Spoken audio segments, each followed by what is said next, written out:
Michelle's vacay buddy just exposed her sick secret. She confessed about what Barack forced on her. After enduring 8 years of Michelle Obama running her anti-American mouth and bashing the country that gave her everything, we hoped this woman would drive off into the sunset with Barack, never to be seen again, but unfortunately that's not the case. Michelle has been desperate to maintain her relevancy since leaving the White House, as she still craves the limelight and way the media stroked her ego while she was First Lady. After poking her head out several times since the election to take stabs at white America, Michelle is taking her racism into a startling new level with the sickening things she had to say about our country right after leaving the White House, alluding that she felt like she was America's, quote, slave. Other than spending her time crap-talking America, Michelle Obama loved to parade around like she was some sort of rich celebrity, where she was frequently seen hanging out with liberal celebrities who shared her same vitriol for our country.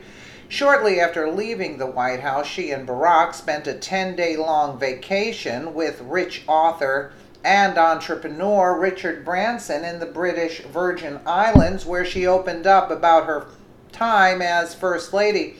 According to Branson's new book, Finding My Virginity, it sounds like Michelle thought herself as a slave at the White House and told Branson, "We're free," after she and Barack moved out. Michelle's admission was in between a shirtless Branson teaching Barack how to kite surf, where all remember the nauseating pics of a shirtless Branson rubbing all over the former president.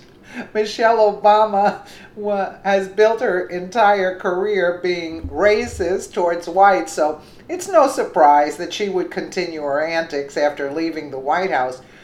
Her racism started all the way back in her college days, where her entire thesis was written to bash white people, where pages of racially charged paragraphs were composed to slander the white faculty members and the university Michelle attended, where she tried to claim the school was designed to exude blacks like her while catering, quote, to the needs of white students. Unreal. Fast forward to her days as First Lady, where she was constantly giving race-baiting speeches at universities, telling all black schools during her commencement speeches that whites owed them for slavery, while giving sob stories about how she was treated like the help all her life.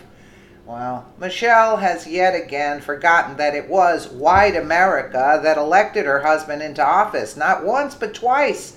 Still defiant in her efforts to paint all of white America as bigoted racist, Michelle was given the opportunity to take a swipe at our country again with her latest comments, where she is trying to give the impression that she was some sort of slave.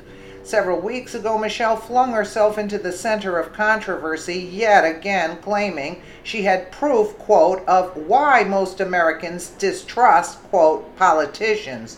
And it isn't because her husband created ISIS, put Iran onto a path for nuclear weapons, or launched us into a race war. No, the reason Michelle claims Americans don't trust politicians is because Americans don't trust white men.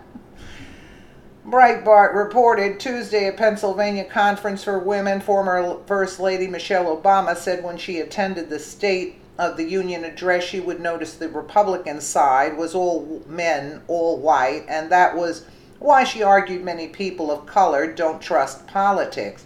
Speaking about diversity, Obama said, "We should be working actively to mix it up so we're getting a real broad range of perspectives on every issue. Shoot, I would see that in Congress."